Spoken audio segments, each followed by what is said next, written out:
Learning objectives.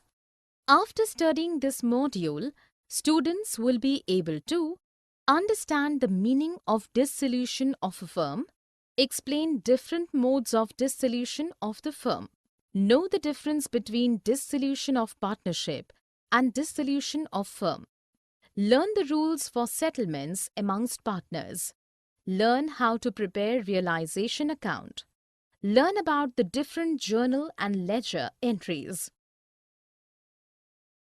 Meaning of dissolution of a firm.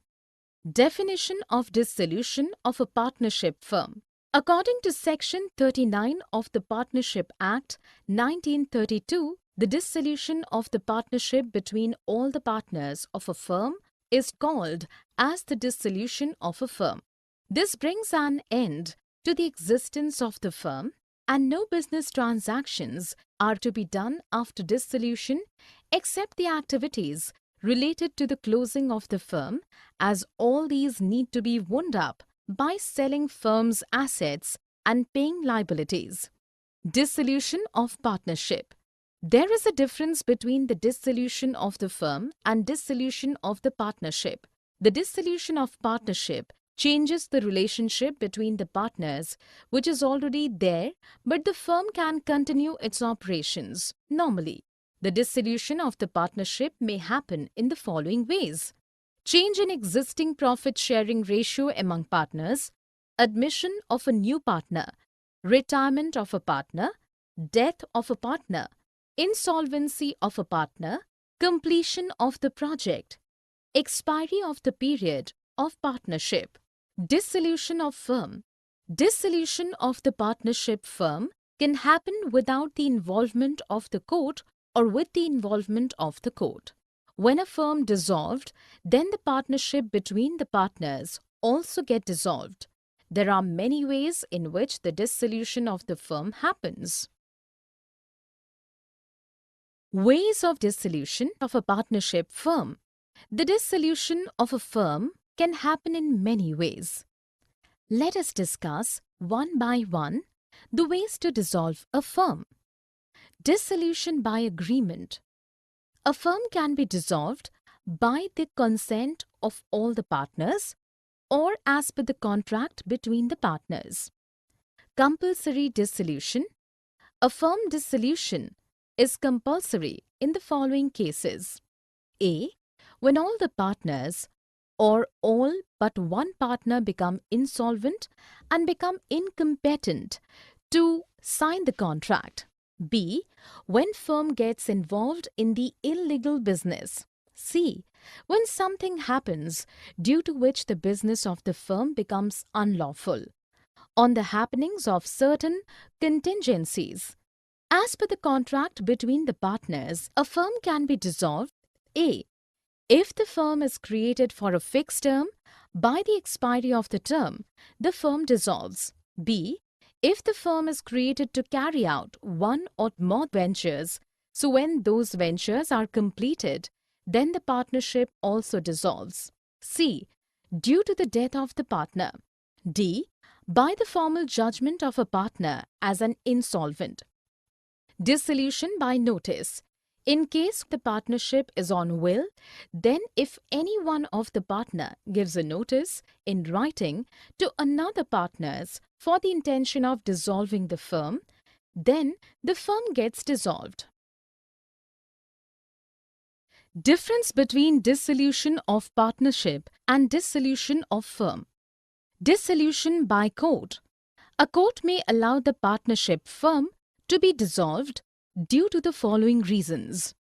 When a partner becomes permanently disabled to perform his duties well, when a partner becomes insane, when a partner misconduct and which can harm the business, when a partner breaks the partnership agreement, when the business of the firm cannot be carried on except at a loss. Difference between dissolution of the firm and dissolution of partnership.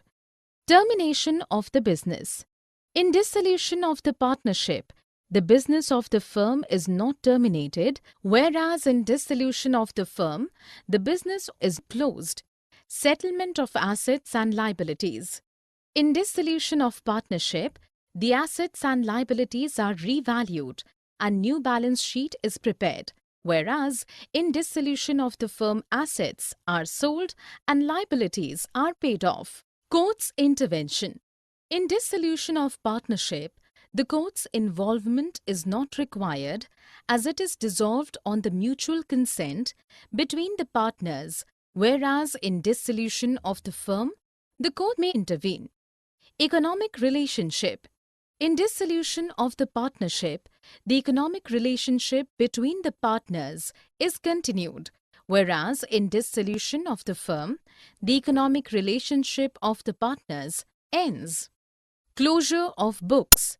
Closure of books is not required in dissolution of the partnership as business is not closed, whereas closure of books is required to be done in case of dissolution of the firm. Other dissolution. The dissolution of the partnership may or may not involve the dissolution of the firm, whereas the dissolution of the business means end of partnership. Settlement of accounts 1. In case of dissolution of the firm need to close its business. So all the assets of the firm need to be disposed of and all the liabilities of the firm to be paid off, subject to agreement amongst the partners.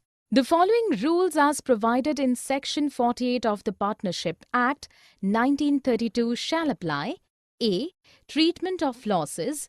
Any loss arises in the firm including deficiencies of the capital need to be paid. A. First out of profits. B.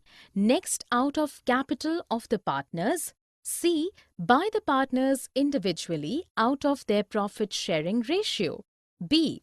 Application of assets. The assets of the firm, including the sum contributed by the partners to make up deficiencies of capital, shall be applied in the following manner and order: in paying the debts of the firm to the third parties, in paying each partner proportionately what is due to him or her from the firm for advances, in paying to each partner proportionately what is due to him on account of capital. The residue should be divided among the partners in their profit-sharing ratio. So the amount realized from assets along with contribution from partners needs to be used first for paying off the liabilities that are outside the firm.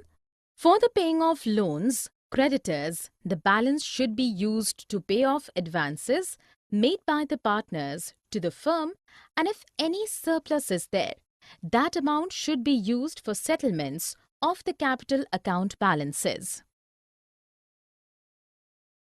Settlement of accounts 2. Private debts and firm debts. The following rules as mentioned in Section 49 will be applicable when the debts of the firm and private debt of a partner coexist. First, the payment of debts of the firm is to be done out of property of the firm.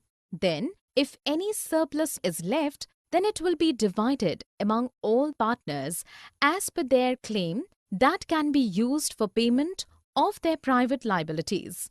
The private debts will be settled first out of the private property of any partner, and if any surplus is left, that will be utilized for payment of firm's debts in case the firm's liabilities are more than the firm's assets. It is to be noted that the private property of the partner does not include the personal property of his wife and children. So, if the assets of the firm are not sufficient to pay off firm's liabilities, the partners have to contribute out of their net private assets, which is private assets, private liabilities. Accounting treatment. When the firm is dissolved, then all the books related to accounts needs to be closed and profit and loss of after realization of assets and clearing of liabilities needs to be calculated. We have learned earlier also that a realization account is to be prepared to find out net profit or loss after realization of assets and clearing liabilities, which is to be shared by the partners in their profit-sharing ratio. Journal entries in case of dissolution of firm 1. Journal entries. We need to do the following journal entries in case of dissolution of the firm.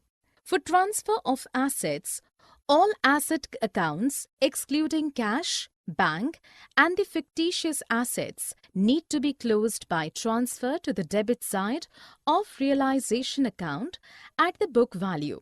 Sundry debtors is transferred at gross value and the provision for doubtful debts is transferred to the credit side of realization account with liabilities. The same thing will apply to fixed assets if provision for depreciation account is maintained.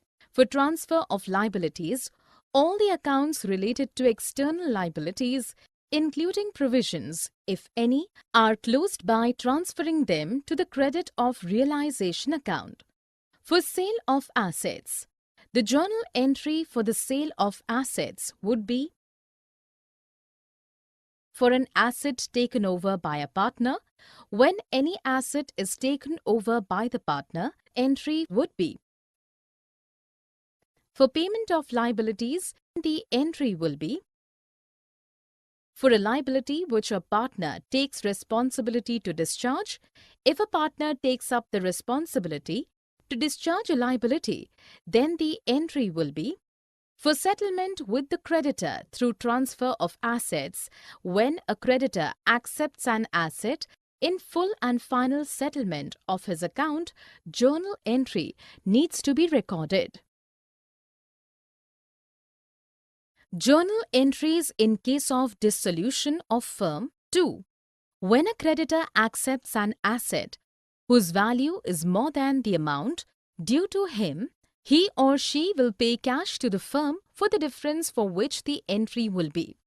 For payment of realization expenses, when the expenses are incurred and paid by the firm in the realization of assets and payment of liabilities, the entry will be when realization expenses are paid by the partner on behalf of the firm, then the entry will be when a partner is ready to undertake the dissolution work for a decided remuneration, bear the realization expenses. If the payment of realization expenses is made by the firm, then the entry will be if partner himself bears the realization expenses, then no entry is required to be done in books of accounts. For decided remuneration to that partner, the entry will be for realization of any unrecorded assets like goodwill. The entry will be for settlement of any liability which is not recorded in the books of accounts.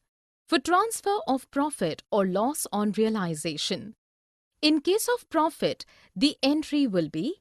In case of loss, the entry will be for transfer of accumulated profits in the form of reserve fund or general reserve. Journal entries in case of dissolution of firm 3.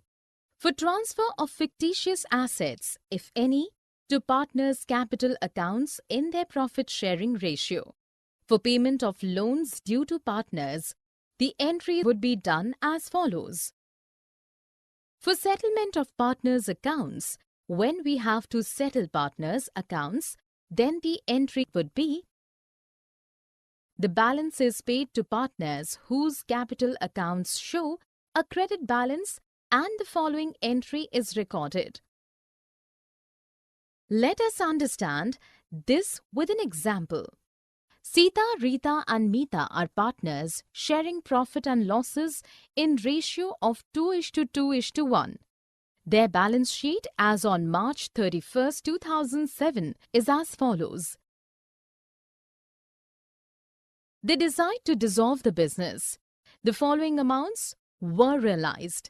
Plant and machinery 4,250 rupees. Stock 3,500 rupees and debtors 750 rupees. Sita agreed to bear all realization expenses. For the service, Sita is paid 60 rupees.